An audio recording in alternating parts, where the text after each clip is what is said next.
Менің қазіргі қозғалмақшы болған нағыз анық мәселем бұл, бауырлар, пайғамбарымыз саллаллаху алейхи вассаламның өзінің жахына, өзінің атыменен сұрау, әулие әнбиелер мәселесіндегі медет сұрау мәселесі. Осыны интернет желілерінде медет сұрауға шариғатымызда бар деп айтқан сөзім бар. Иә, бар. Бірақ шариғат бойынша орны бар оның. Қалай сұрау тәртібі бар. Соны нақтылап, түсінікті қылып айтып кетуге әрекет жасайын, мұқият тыңдап көріңіз. Біріншіден, пайғамбарымыз саллаллаху алейхи вассаламның өзінің атымен және өзінің дейді ғой, өзінің сол пайғамбардың ұлылығы мен пайғамбардың қасиетімен деп сұрау. Бұл бар нәрсе ма? Мысал айтайықшы. Жүсіп алейхиссалам өзінің әкесі көзі көрмей қалған кезінде көйлегін беріп жіберді. Көйлегінің иісін естігеннен көзі көріп кетті. Сонда пайғамбардың көйлегі қандай болып тұр? Жүсіптің. Оның сонда біздің Мұхаммед саллаллаху алейхи вассалам пайғамбарымыз көйлектей болмағаны ма дәрежесі? Бір көйлектей де боламағаны ма? Құдай сақтасын. Бұл сопылардың адасқан сөздері емес. Бұл шариғатымыздың, асыл дана шариғатымыздың пайғамбарымыз алып келген хидаяты.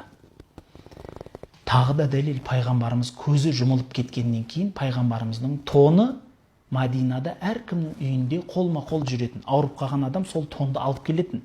Сөйтіп үстіне жамылып жататын. Сол тонды жамылып жатып, сол жамылу арқылы Алладан шипа сұрайтын.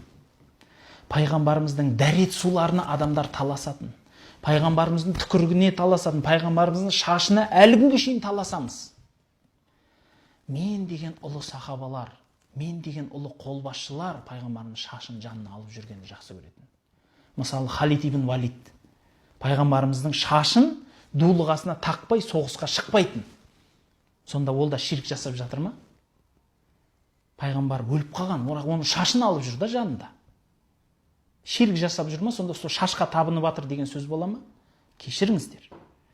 Бұл пайғамбарымыз саллаллаху алейхи вассаламның ұлылығына деген, теберік деген мәселелер қозғалған бұл жерде. Бұл шариғатта бар және өшпейтін әріптермен, сахих риуаяттермен келген нәрсе. Тағы бір үлкендеу дәлел ретінде мен әдейі айтқанмын. Мысалы, пайғамбарымыз саллаллаху алейхи вассалам туралы келген хадис бар. Бұл Абу Даудте сахих риуаятпен келеді, Тирмизиде де сахих риуаят, Хасан сахих риуаятпен келеді, басқа жерлерде де риуаятпен келеді. Абдурахман ибн Хунайф деген кісі риуаят етіп айтады. Бұл пайғамбардың заманын айтылады. Пайғамбардың заманында болған уақиға, бір көзі соқыр адам мешітке кіріп келіп, мен көзім соқырлығын туралы пайғамбарға не айтады? Өзінің көзінің соқырлығы туралы пайғамбарға шағым айтады. Пайғамбарымыз шыдасаң саған жәннат дейді. Бірақ пайғамбарымыздың бұл айтқанына бұл кісі онша көне қоймай, пайғамбарымыздан өзінің айтқанын қайта-қайта сұрай береді. Сосын пайғамбарымыз бұл кісіге дұға үйретеді. Не дейді? Дұға үйреткен пайғамбарымыз саллаллаху алейхи вассалам арабшасын айтайын әдейі. Аллахумма инни атаваджаху бика иля набийика Мухаммадин саллаллаху алейхи вассалам. Аллахумма инни атаваджаху илайка би набийика. Сөзбе сөз айтайық. Аллахумма, я Аллахым, инни, мен, расында да мен, атаваджаху илайка, саған жүзденемін, би набийика, сенің пайғамбарыңмен. Набийя рахмати, ол мейірімнің пайғамбары. Я Мухаммад, я сөздің жалғасы, дұға, пайғамбарымыз өзі үйреткен дұғасы. Ей Мұхаммед, дұғада сөйтіп айту керек екен, Мұхаммедке жүзделу керек екен, қараңшы, атын айту керек. Я Мухаммад, инни атаваджаху бика иля Робби, мен сен арқылы Раббыма жүзденемін. Яғни пайғамбар арқылы Раббысына жүзденеді. Ли юқда хаджати, менің қажетім өтелу үшін. Дегесін қажетіңді айт дейді да болды. Әлі кісі екі ракат, бірінші дәрет алады, екі ракат намаз оқып, осы дұғаны айтады да, екі көзі көріп келді дейді алдымызға. Бұл пайғамбардың тірі уақытында болды десеңіз, өлген уақытында да осы хадисті риуаят қылған Абдурахман ибн Хунайф тағы риуаят қылады. Омар халифаның алдына бір адам кіре алмайды. Кіре алмағаннан кейін, бұл да сахих риуаят. Кіре алмайды, кіре алмағаннан кейін қиналып мешітте басы салбырап отырса, әлгі сахаба көріп қалып, не болды десе, мен осы ұлы кімде Амир аль-Муъминин, мұъминдердің әміршісінде бір жұмысым бар еді, соған кіре алмай отырман дегенде, мен саған бір дұға үйретейін дейді. Қазір дәрет ал, 2 рәкат намаз оқы да мынау дұғаны айт деп. 1-2 ауыз дұғаны үйретеді. Жаңағыдегі жоғарыда араб тіліндегі дұғаны. Аллахумма инни атаваджаху илейка бинабиика Muhammedin sallallahu aleyhi ve sellem nabiyye rahmeti. Ya Muhammed inni atavajjahu bika ila rabbi liqda hajati. Болды. Осы дұға. Осы дұғаны айта салысыменен әлгі кісі Омардың алдына, есігінің алдына барса, Омар есігінің алдынан шығып тұр да. Жолға алмай жүрген Омары есігінің алдына бір өзі шығып тұр. Мен сізде шаруам бар еді деп, сонымен жолығып, қайттан мешітке келіп қуанып отырады. Әлгі сахаба көріп қалады. Не болды десе, қуандым, Омардың өзі шығып тұр екен, осындай жолығып қайттым дегенде бұл кісі айтады. Сен жай Омарды көру үшін айттың ғой бұл дұғаны. Адамдар көзі соқыр болған кезінде көзін сұрап алған деп пайғамбарымыздан риуаят қылып осы хадисті айтып береді. Сондықтан бауырлар, бұл пайғамбар өлгеннен кейін де сахабалар я Мұхаммед деп дұға сұрауға рұқсат берген. Яғни медет сұрау мағынасының мәселесі қайда жатыр? Пайғамбардың өзі өліп қалды ғой, болды десеңіз, Құранда айтады, «Уәләл ахирату хойрул ләка минал ула» дейді. Саған мына дүниеден гөрі ақырет дұрысырақ, қайырлырақ дейді. Абзалырақ деп айтылады. Одан бөлек мен осы жігіттерге Құранның аятында айтып бердім. Соны да түсінбеген адамға таң қалдым.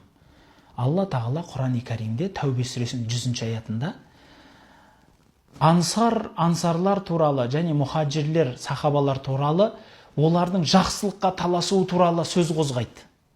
Сөйтіп 105 аятында былай деп айтады. Құли амалу фасайараллаху амалакум ва расулуху вәл муъминун. Ей Мұхаммед саллаллаху алейхи ва саллям, айт, сендер амал жасаңдар, яғни жақсылыққа таласыңдар, жасаңдар. Сендердің жасаған жақсылық амалдарыңды Алла көреді. Ва расулуху оның пайғамбары көреді және муъминдар көреді деп айтады. 105 аятында келеді, Тәубе сүресінің. Осы сүренің мен бұл жерде тәпсірін өзім қалтамнан айтып отқан жоқпын, бауырлар.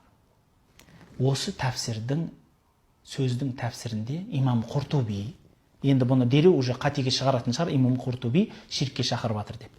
Имам Табари, онда мүшрик деп қойыңыз. Ибн Касир, оны да қосасаңыз онда. Пайғамбарымыздан риуаят қылады хадисті. Бұл хадис, сахих хадис, имам Альбанидің өзі сахих деген. Онда имам Альбаниді ширкке шақырып жатыр. Онда қосасаңыз. Хадисте былай деп айтылады. Сендердің амалдарың, сендердің ата-бабаларыңа ұсынылады, көрсетіледі. Егер ол жақсы амал болса, олар қуанып дұға қылады екен, Аллахым осы жақсылықтан айырма деп. Егер ол жаман амал болатын болса, олар дұға қылады екен, я Аллахым бұны жақсылық жасамай дүниеден алма дейді екен. Бұл сахих хадис. Яғни өлген адамдар бізге дұға қыла алады. Тағы да дәлел айтайыншы. Ясин сүресінде Хабиб ан-Наджар туралы айтылады, білесіздер, оны тәпсірін оқысаңыздар түсінесіздер. Ясин сүресінде бір кісіні адамдар тура жолға шақырған үшін өлтіріп тастайды. Сонда өлгеннен кейін жәннаттағы орны көрсетіледі оған. Сонда ол дұға қылады қайтадан. Я лайта қауми я'ламун бима ғафарали рабби ва жa'алани минал мукрам. Я шіркінай, мына қауымым менің мынандай ұлы қадірлі адамдардан болғанымды, мынандай ұлы жерлерге жеткенімді көрсе екен ғой деп Құдайдан ража, дұға қылады. Тағы да дәлел. Пайғамбарымыз саллаллаху алейхи ва саллям өзі айтады. Джафар деген інісі, Джафар ибн Аби Талиб, Муъта соғысында өледі. Сол өлгенін айтып отырады. Содан кейін, біраз уақыттардан кейін хабар береді. Ол кісі жәннатқа келді. Жәннатқа келгеннен кейін Алла тағала сұрайды екен, тілегеніңді сұра дегенде, қайтадан маған өмірге қайтар, мен қайтадан осындай болып өлейінші дегенде, менің өмірге қайтаруға сөзім жоқ дейді. Яғни сен бұл дүниеден өткеннен кейін арғы дүниеге қайтпайсың, басқа нәрсе сұра дейді. Сонда менің өзімнің бауырларыма сәлем жеткізші дейді.